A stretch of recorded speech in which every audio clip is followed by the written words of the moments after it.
Saya mencintai demokrasi. Tapi karena saya rakyat kecil, saya tidak pernah dipandang sebagai pejuang. Apalagi pahlawan. Nama saya tidak pernah ada dalam koran. Potret saya tidak pernah jadi tontonan orang. Saya hanya pejuang di lingkungan RT Gang Gugus Depan. Dan di RT yang saya pimpin, semua warganya pro terhadap demokrasi. Dengan beringas mereka akan berkoar kalau ada orang yang anti terhadap demokrasi. Dengan mudah saya bisa mengarahkan mereka untuk maju demi mempertahankan demokrasi. Semua kompak kalau sudah membela demokrasi. Kalian tidak percaya? Kalian tidak percaya?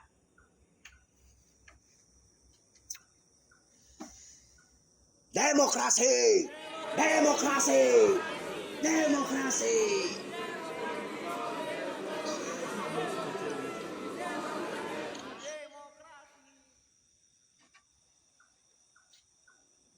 Betul kan? Hanya saja salahnya sedikit. Tak ada seorang pun yang benar-benar mengerti apa arti dari demokrasi.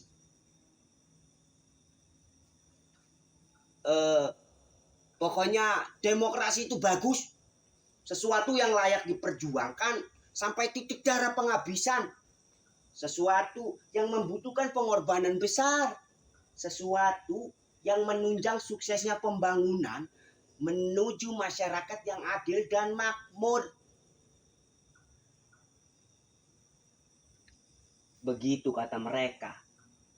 Saya kira itu sudah cukup. Saya sendiri tidak mampu menerangkan apa arti dari demokrasi. Karena saya tidak terlatih sebagai juru penerang. Saya khawatir kalau batasan-batasan saya mengenai demokrasi itu disalahgunakan. Apalagi kalau sampai ada yang perbedaan tafsir sehingga mengakibatkan bertolak belakang. Atau mungkin karena saya sendiri belum mengerti apa arti dari kata demokrasi. Pada suatu hari, RT saya yang membentang sepanjang jalan Gang Gugus Depan mendapat kunjungan petugas yang mengaku dari kelurahan. Katanya bakal ada pelebaran jalan sehingga setiap rumah akan dipotong 2 meter. Petugas itu juga menghimbau agar kami juga warga yang lainnya merelakan kehilangan tersebut demi kebaikan bersama.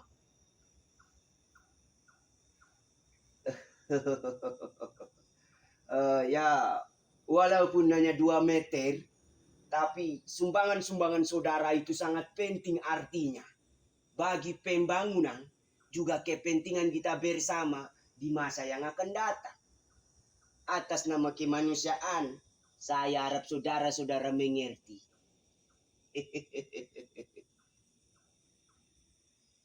Warga kami tercengang. Hanya 2 meter. Enak saja mengambil 2 meter dari tanah kami. Demi pembangunan siapa? Bagaimana kalau tanah kami hanya 6 meter kali 4? Kalau diambil 2 meter kali 6, rumah kami hanya tinggal kandang ayam. Hanya cukup untuk gang. Sontak kami tolak. Bagaimana mungkin hidup di dalam gang dengan rata-rata 5 orang anak? Tidak bisa. Ini tidak mungkin.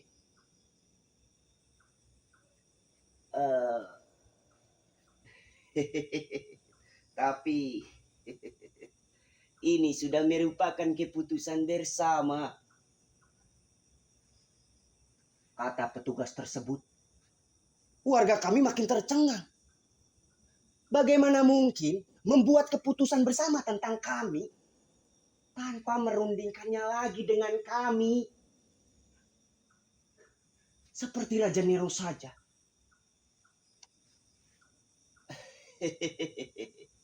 Soalnya masyarakat kampung sebelah sana, lanjut petugas tersebut sambil menunjuk kampung sebelah. Mereka semua adalah karyawan aktif dari pabrik tekstil. Mereka semua membutuhkan jalan tembus yang bisa dilalui kendaraan. Maka difungsikannya Gang Gugus depan ini sebagai jalan tembus yang bisa dilalui kendaraan bermotor. Maka mobilitas warga yang hendak berangkat maupun pulang akan lebih cepat. Itu efisiensi dan efektivitas kerja. Mikrolet dan bajai pun akan bisa masuk. Itu merupakan sumbangan bagi pembangunan. Dan pembangunan itu juga akan dinikmati oleh kampung-kampung sebelahnya. Karena sudah kita perhitungkan masak-masak. Diperhitungkan masak-masak bagaimana? Kami tidak pernah ditanya apa-apa. Ini tanah kami. Bantah saya. Lalu kemudian, sejumlah warga dari kiri dan kanan kami datang.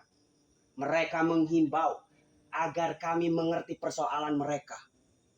Mereka mengatakan, dengan sedikit pengorbanan ini, ratusan kepala keluarga dari kiri dan kanan kami akan tertolong.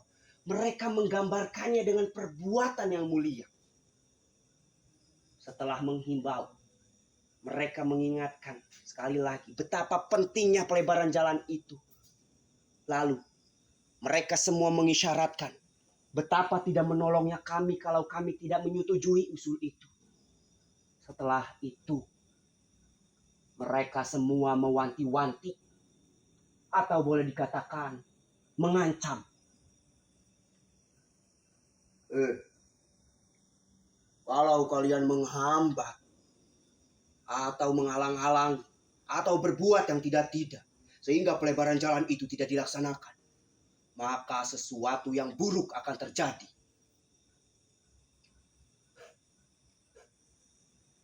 Berbuat yang tidak-tidak apa? Kami terjepit di antara kepentingan banyak orang. Dan belum sempat kami mengadakan rapat untuk berunding, pelebaran jalan itu sudah dilaksanakan. Tiba-tiba sebuah mobil bulldozer muncul dan menggaruk 2 meter tanah kami.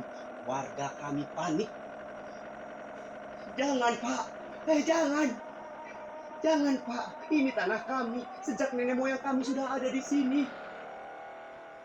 Ya, dulu kakek-kakek kami tanahnya banyak. Tapi sekarang ya sudah dibagi-bagi ke anak cucu.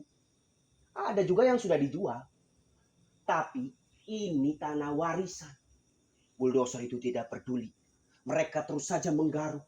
Jangan Pak, jangan. Kalau Bapak mengambil 2 meter dari tanah kami, rumah kami hanya tinggal kandang ayam. Kami tidak mau kampung kami dijadikan jalan. Jangan Pak, jangan. Nanti anak-anak kami di mana akan berteduh. Jangan Pak, kami belum selesai berunding. Kami belum selesai berunding, Ju. Kami belum selesai, kami tidak pernah bilang setuju. Jangan Pak, jangan. Kami, walaupun diganti berapapun, kami tidak akan mau. Karena ini harta kami satu-satunya. Jangan Pak, jangan. Tapi bulldozer itu terus saja menggaruk dengan buas. Supirnya tidak peduli. Ya, karena dia hanya menjalankan tugas kan. Akhirnya kita tidak bisa diam saja. Kami semua melawan. Saya tidak bisa mencegah warga keluar rame-rame dari rumah. Lalu berdiri di depan bulldozer itu. Ini tanah kami. Akan kami pertahankan mati-matian. Mau dibayar ratusan juta pun kami tidak akan sudi. Karena ini tempat nenek moyang kami. Anak-anak dan perempuan kami tempatkan di baris paling depan. Lalu ibu-ibu. Lalu saya dengan bapak-bapak yang lainnya. Barulah bulldozer itu berhenti. Supir bulldozer itu akhirnya ngeper juga melihat kami. Dia turun dari kendaraannya lalu berunding dengan teman-temannya. Kami menunggu apa yang akan terjadi. Karena mereka lama berunding.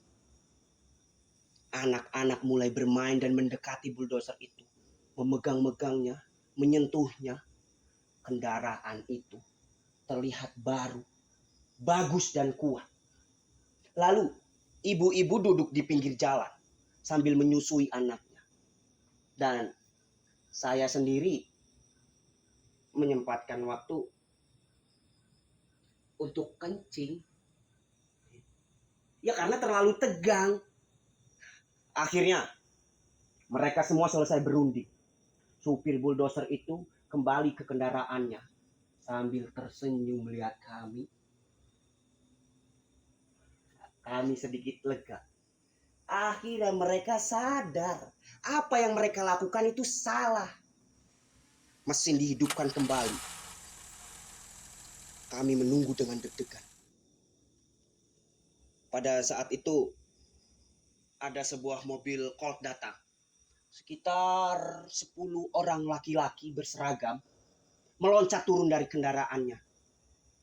Kami semua bersorak melihat akhirnya aparat datang untuk melindungi rakyat.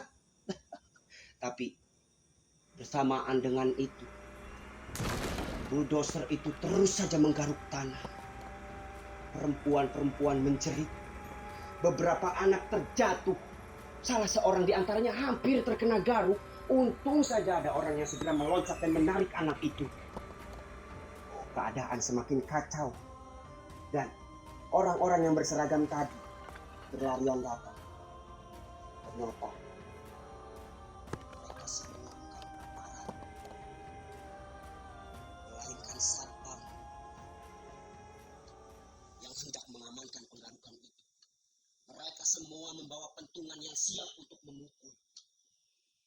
Kami seperti kucing yang kepepet.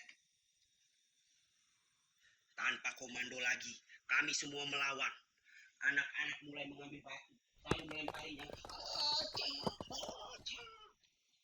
Dan Pak Asep itu bapak dari anak yang hampir terkena garuk tadi. Dia meloncat ke kendaraan bulldozer itu, hendak menarik supirnya. Tapi tiba-tiba supir bulldozer itu menghunuskan parang yang disembunyikan di bawah bangkunya, lalu membacok pundak Asep. Asep tumbang dengan berlumuran darah. Anak-anak dan perempuan menjerit, lalu melarikan diri. Dan kami, para lelaki, hampir saja mau melawan. Tapi kemudian sebuah mobil truk muncul. Terlihat puluhan orang laki-laki ganas meloncat turun dari kendaraan itu, lalu menerjang kami sambil membawa senjata tajam.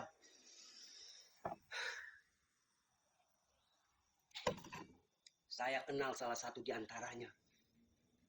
Bajingan di proyek Senen. Ya, akhirnya kami terpaksa mundur. Saya melarikan Asep ke rumah sakit. Untung saja Asep tidak lewat. Ya, mungkin karena pembacoknya tidak berniat untuk membunuh kalian. Hanya memberi peringatan. Saya bingung. Setelah saya memutar otak, saya memberanikan diri untuk menemui direktur pabrik tekstil. Majikan warga yang ingin jalan tembus itu. Terus saya menggunakan batik. Ya, supaya lebih resmi lah. Yalah, sedikit dipandang.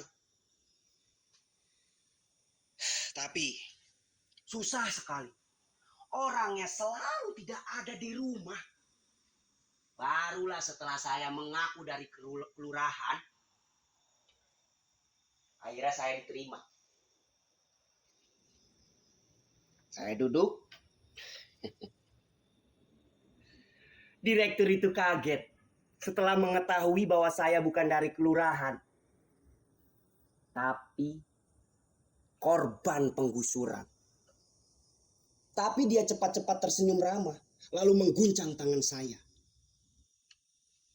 Setelah saya semprot bahwa kami tidak sudi tanah kami dipangkas, Dia bingung, lalu menggelengkan kepalanya.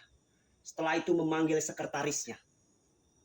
Setelah berunding bisik-bisik, ia kembali memandangi saya seperti orang stres.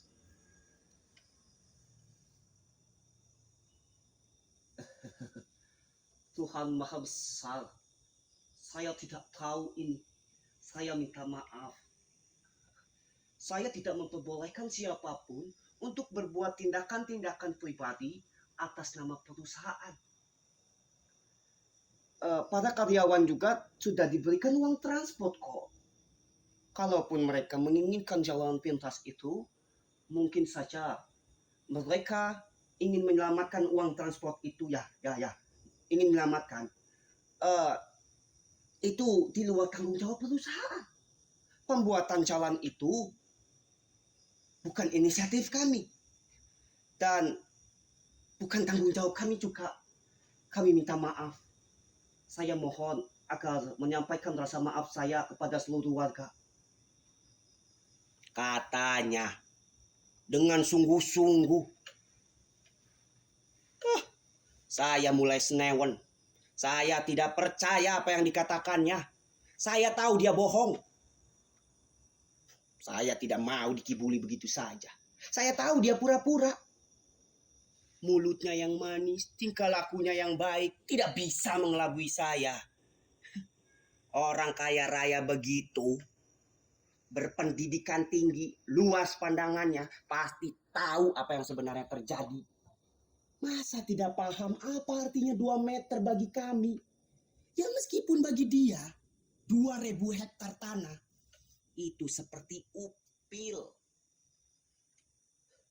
Orang yang sering bolak-balik luar negeri masa tidak paham.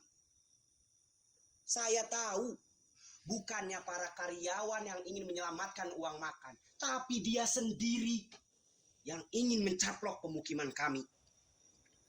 Lihat saja nanti, kalau jalan berhasil dibuat, uang makan akan di-stop.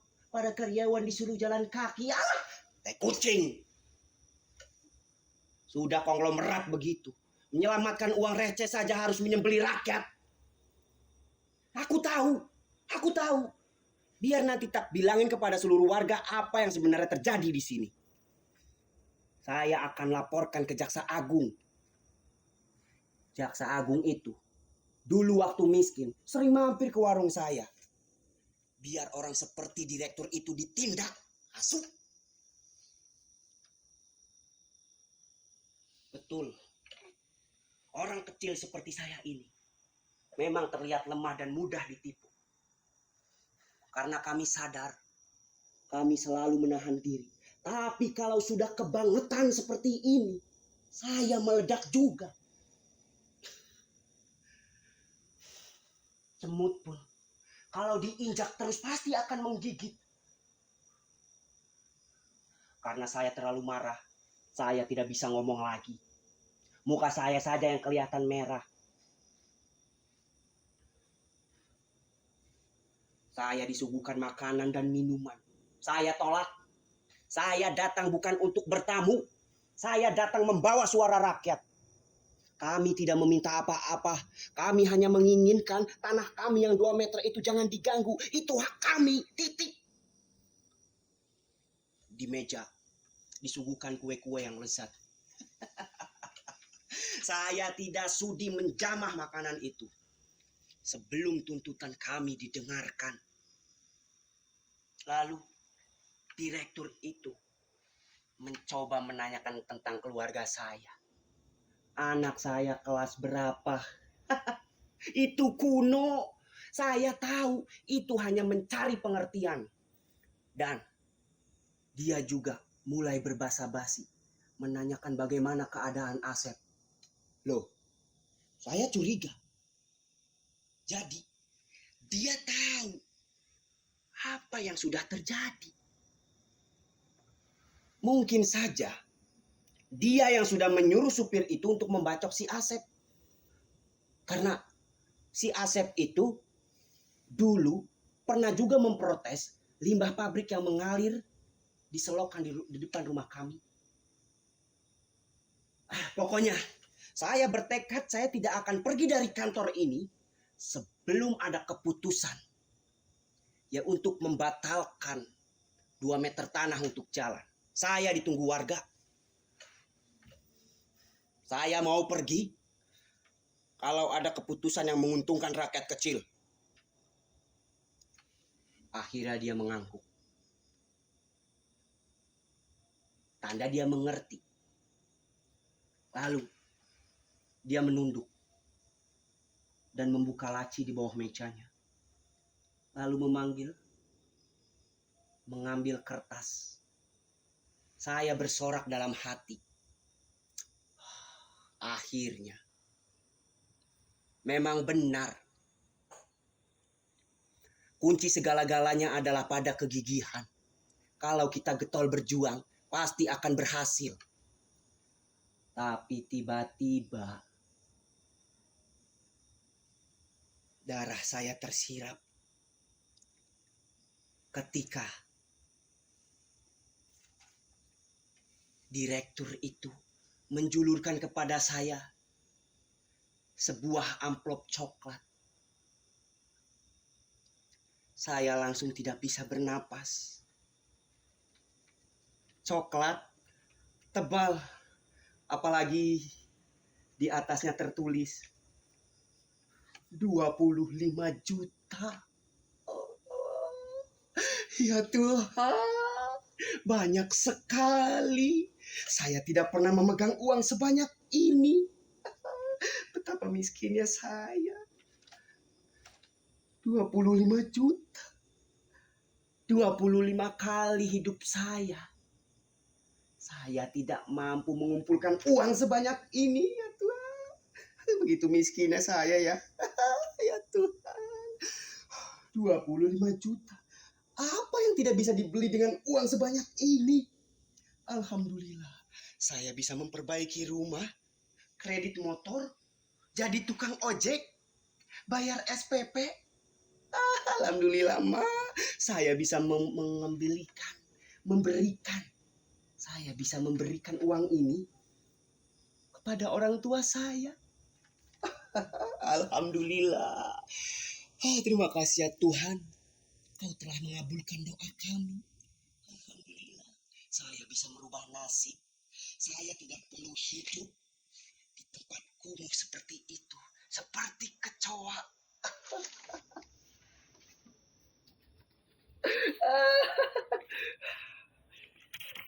Saya gemetar. Saya tak perlu lagi menanyakan berapa isi amplop itu. Untuk apa uang 25 juta itu. Saya tak perlu lagi menanyakannya. Saya hanya menyambut uluran tangannya. Lalu terbirit-birit pergi. Saya takut amplop ini ditarik kembali. Saya pulang jalan belakang. Supaya ada seorang warga pun tahu kalau saya sehabis dari rumah direktur. Lalu sesampainya di rumah, saya duduk mengumpulkan seluruh keluarga saya, lalu berbincang kepada mereka bahwa sejak hari ini, mulai saat ini kehidupan kita akan berubah. Tuhan telah mengabulkan doa kita.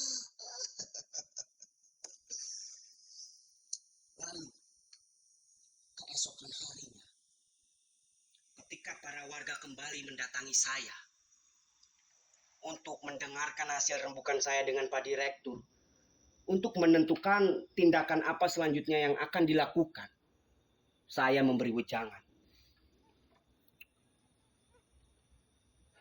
Saudara-saudara warga yang saya cintai, memang berat kehilangan 2 meter dari milik kita yang sedikit. Berat sekali, bahkan terlalu berat. Tapi itu lebih baik daripada kita kehilangan nyawa. Lagi pula, itu semua untuk kebaikan kita bersama. Kita semua mendukung demokrasi dan kita sudah merelakan segalanya, mengorbankan apapun demi tegaknya demokrasi. Dalam demokrasi, suara terbanyak yang harus menang. Maka Sebagai pembela demokrasi, kita tidak boleh dongkol karena kalah. Itu konsekuensinya mencintai demokrasi. Demi demokrasi, kita harus merelakan 2 meter tanah untuk menunjang pembangunan. Demi masa depan kita yang lebih baik.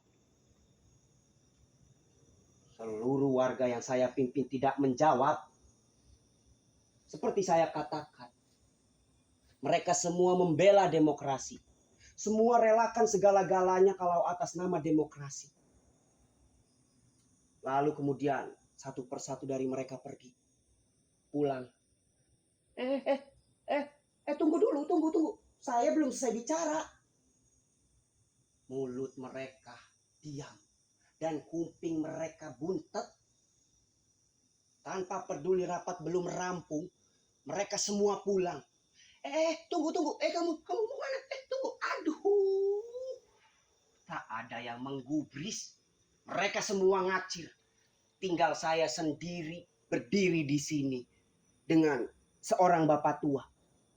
Dia juga, bapak-bapak itu, tidak pergi bukan karena dia suka. Karena dia kesemutan. Setelah reda, dia juga berdiri lalu pergi sambil ngedumel.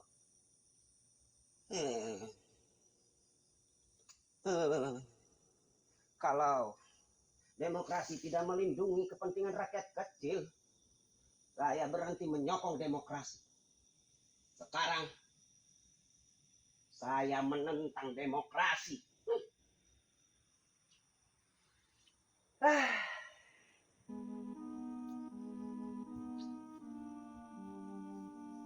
Sejak saat itu, semuanya benci demokrasi. Sejak hari itu, seluruh warga RT Gang Gugus Depan kompak untuk menolak demokrasi. Tinggal saya sendiri berdiri di sini, tak gentar oleh topang dan badai, tak goyah oleh panas dan hujan. Saya tetap kukuh berdiri tegak di atas kaki saya. Saya akan memperjuangkan, merelakan segala-galanya, mempertaruhkan sampai titik darah penghabisan. Saya akan membela demokrasi. Habis mau apa lagi? Siapa lagi kalau bukan saya?